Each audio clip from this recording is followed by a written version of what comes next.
ये मसला यहाँ तक पहुँच गया कि हिंदू संगठनों के लोग जो हैं ये मांग लग गए करने कि इस मस्जिद को जो है वो डेमोलिश किया जाए, इस मस्जिद को जो है ढाया जाए, कि आरोप लगाया कि ये मस्जिद जो है ये अवैध बनी है।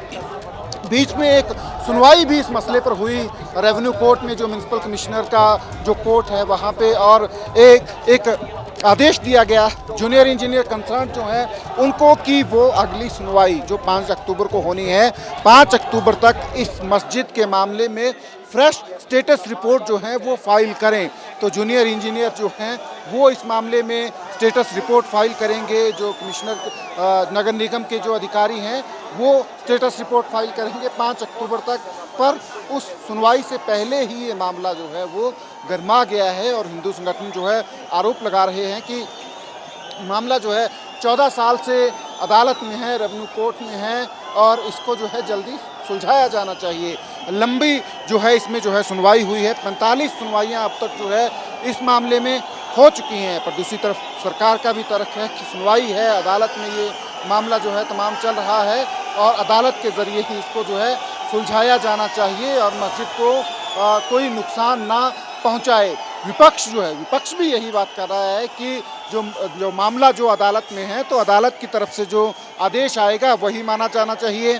जो मुस्लिम पक्ष है, जो मस्जिद के पक्ष हैं, वक्फ बोर्ड का पक्ष है, वो भी कहते रहे हैं, उन्होंने भी कहा है कि हम जो है अदालत का जो फैसला है उसको मानेंगे। अदालत के फैसले को जो है वक्फ बोर्ड ने कहा है कि वो लोग मानेंगे। तो अदालत का फैसला जो है, ये हिंदू संगठनों के कार्यकर्ता आरोप लगा रहे हैं कि अदालत का फैसला कब आएगा, उस रेवेन्यू कोर्ट का फैसला कब आएगा, जब इस मामले में जो है 14 साल में 45 सुनवाइयाँ हो चुकी हैं। तो सरकार जो है, सरकार का तर्क है कि कानून व्यवस्था बनाई रखी जाए, इसीलिए यहाँ पे सेक्शन 163 लगाई गई है। भारतीय नागरिक सुरक्षा संहिता की जो है 163 लगाई गई है, जिसके तहत 5 या 5 से ज़्यादा लोगों के इकट्ठा होने पे जो है वो प्रतिबंध लगाया गया है। पर यहाँ सैकड़ों लोग जो हैं वो इकट्ठा हुए हैं। धरना प्रदर्शन पर प्रतिबंध है, जुलूस पर प्रतिबंध है, पर ये लोग तमाम उन प्रतिबंधों को जो है वो धत्ता बताते हुए यहाँ पे इकट्ठा हुए हैं। ये लोग सैकड़ों की तादाद में यहाँ पहुँचे हैं संजौली के इस तंग बाज़ार में। अब सवाल यही है कि आने वाले कुछ एक घंटों में क्या ये प्रशासन जो है इन लोगों को समझाने में कामयाब हो पाएगा या नहीं, क्योंकि अगर ये डेडलॉक बना रहता है तो प्रशासन के लिए भी एक चुनौती होगा। क्योंकि अगर कार्यकर्ता जो है, हिंदू संगठनों की सपोर्ट में कार्यकर्ता जो है स्टेट से अगर एक बार जो है चलते हैं यहाँ शिमला पहुँचने के लिए, तो फिर परेशानी जो है प्रशासन के लिए खड़ी हो जाएगी। जिस तरीके की कॉल जो है इन संगठनों की आज के लिए थी, 11 तारीख के लिए थी, इन्होंने पूरे के पूरे हिमाचल में इस तरह के संदेश लगाए थे कि शिमला जो है पहुंचा जाए। तो प्रशासन का तर्क है कि मामला अदालत में है और अदालत के जरिए ही इसका सोल्यूशन जो है वो निकलना चाहिए। बिल्कुल यही वो तर्क है जो प्रशासन की तरफ से दिया जा रहा है। सचिन रहिए मेरे साथ। प्रशासन की तरफ से कहा जा रहा है कि साहब मामला जो है वो अदालत में है, अदालत की तरफ से जो आदेश आएगा उसको लागू किया जाएगा। वहीं हिंदू संगठन जो है वो सड़क पर उतर आए हैं, प्रदर्शनकारियों का हुजूम आप देख रहे हैं। हालांकि धारा 163 इस इलाके में लागू, लेकिन बावजूद इसके बड़ी संख्या में यहाँ पर जो प्रदर्शनकारी हैं वो जुटे हुए नजर आ रहे हैं। ये शिमला संजौली की तस्वीरें आपके सामने हैं। और देखिए मैं बता दूं आपको कि यहाँ संजौली तक पहुँचने के लिए जो ढली टनल वाला रूट है उस पर पहले ही ढली टनल का मुंह जहाँ पर खुलता है वहीं पर बैरिकेडिंग प्रशासन की तरफ से की गई थी, लेकिन उस बैरिकेडिंग को तोड़कर जो प्रदर्शनकारी थे वो आगे की तरफ बढ़े, संजौली तक पहुंचे। संजौली चौक की ये तस्वीरें आपके सामने हैं। ये बीच बाजार वाला इलाका है और यहाँ देखिए जो दुकानें हैं उनके शटर डाउन और पूरी की पूरी सड़क पर इस समय प्रदर्शनकारियों का एक बड़ा हुजूम नजर आ रहा है। इसको आप जन भावनाओं का सैलाब भी कह सकते हैं, जिसका जिक्र आपसे कुछ देर पहले जब हिमाचल प्रदेश के पूर्व मुख्यमंत्री जयराम ठाकुर एबीपी न्यूज से बातचीत कर रहे थे तो उन्होंने हमसे कहा कि ये मामला जन भावना से जुड़ा हुआ है। इस मामले को बेहतर तरीके से राज्य सरकार को हैंडल करना चाहिए था। राज्य सरकार ने इस मामले में चूक कर दी, इसी वजह से नौबत यहाँ तक पहुँच गई कि प्रदर्शनकारियों का हुजूम सड़क पर उतरा हुआ है। जो धारा 163 लागू की गई है उसका उल्लंघन कर रहा है और पुलिस को वहां पर बल प्रयोग करना पड़ा है। लाठीचार्ज से लेकर पानी की बौछार तक सब हिमाचल पुलिस ने की है यहाँ इन प्रदर्शनकारियों पर। फिलहाल स्थिति जो है वो ऐसी है कि कोई भी अपनी पोजीशन से टस से मस होता हुआ नजर नहीं आ रहा है।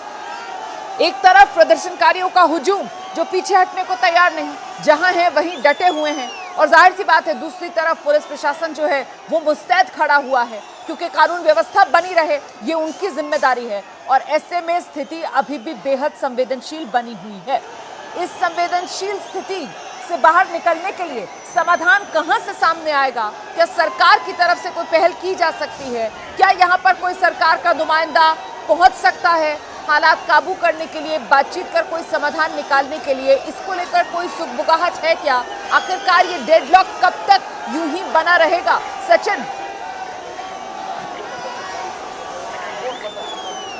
जी देखिए, प्रशासन की तरफ से कोशिश की जा रही है। एसपी शिमला जो हैं वो समझाने की कोशिश कर रहे हैं इन कार्यकर्ताओं को, और पुलिस के जो जूनियर ऑफिसर्स हैं वो भी समझाने की कोशिश कर रहे हैं इन प्रदर्शनकारियों को। आप तस्वीरें अगर देखेंगे तो वहाँ पे तमाम अधिकारी जो हैं वो समझाने की कोशिश कर रहे हैं कार्यकर्ताओं को, ताकि टेंशन्स जो हैं उनको डिफ्यूज़ किया जाए, जो तनाव बना हुआ है यहाँ पे उसको जो है कम किया जाए। तो फिलहाल प्रशासन की तरफ से कोशिश पूरी की जा रही है इन कार्यकर्ताओं को समझाने की, पर कार्यकर्ता भी जो है यहाँ पे डटे हुए हैं। और प्रशासन के लिए सबसे बड़ा चैलेंज यही है कि अगर ये धरना जो है इस बाज़ार में जो है लंबा खींचता है, तो अगर ये संदेश जो है प्रदेश में लगता है, जिस तरीके की कॉल जो है इन संगठनों के कार्यकर्ताओं द्वारा दी गई थी आज की, तो अगर ये संदेश पूरे स्टेट में लगता है तो कार्यकर्ताओं के सपोर्ट में जो है हिमाचल के बाकी हिस्सों से लोग ना आए।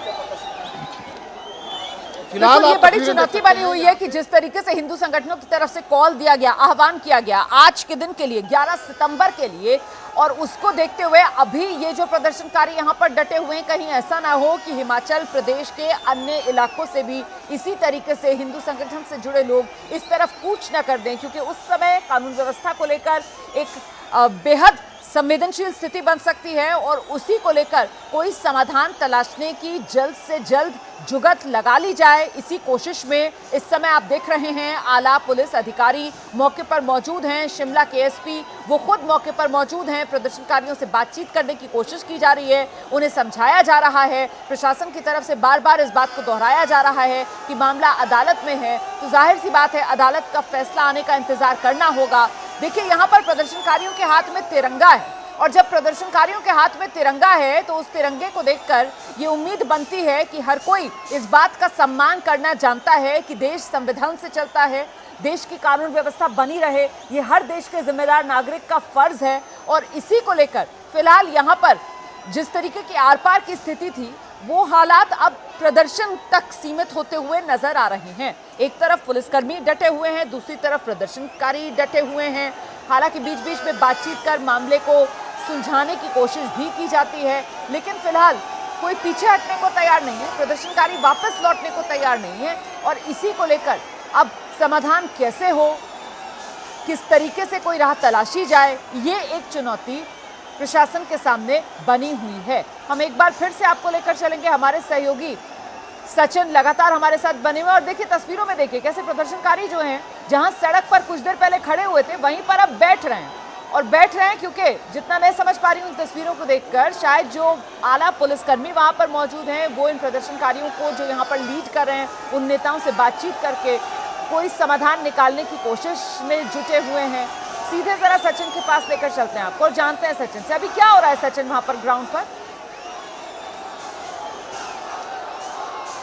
जी देखिए, अभी स्थिति जो है, क्योंकि कार्यकर्ता बैठ गए हैं सड़क पे, क्योंकि इन संगठनों के जो नेता हैं उनसे प्रशासन बात कर रहा है और इनको समझाने की कोशिश कर रहा है। आप देखेंगे तो पीछे तक भी पुलिस के कर्मचारी जो हैं वो चले गए हैं, और पीछे जो ये संगठनों के कार्यकर्ता खड़े हैं जो नारेबाजी कर रहे थे, उन लोगों को भी जो है बिठा दिया गया है। तो एक तरीके से स्टेप बाय स्टेप जो है इस स्थिति को जो है नियंत्रण में करने की कोशिश की जा रही है। स्टेप बाय स्टेप जो है पुलिस जो है, जो टेम्पर्स हैं यहाँ पे, भावनाएं जो हैं उनको जो है काम डाउन करने की कोशिश कर रहे हैं, ठंडा करने की कोशिश कर रहे हैं, ताकि इनको जो है समझा बुझा के वापस भेजा जा सके। तो बातचीत चली है लगातार प्रशासन के बीच और संगठन के इन नेताओं के बीच। अलग अलग ये संगठन हैं जिनके कार्यकर्ता यहाँ पे पहुँचे हैं, कुछ स्पॉन्टेनियस भी पहुँचे हैं, खुद भी आए हैं यहाँ पे।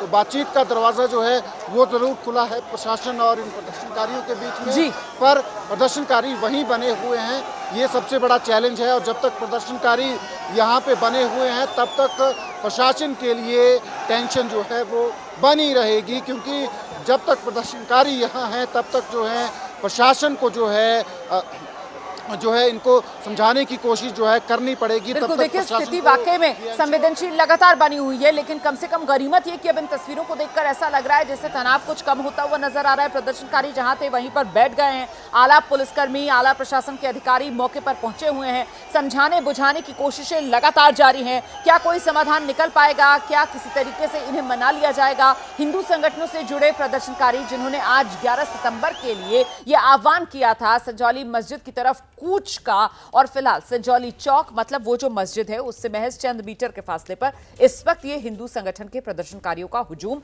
जो डटा हुआ है। इस खबर पर हमारी नजर लगातार बनी हुई है।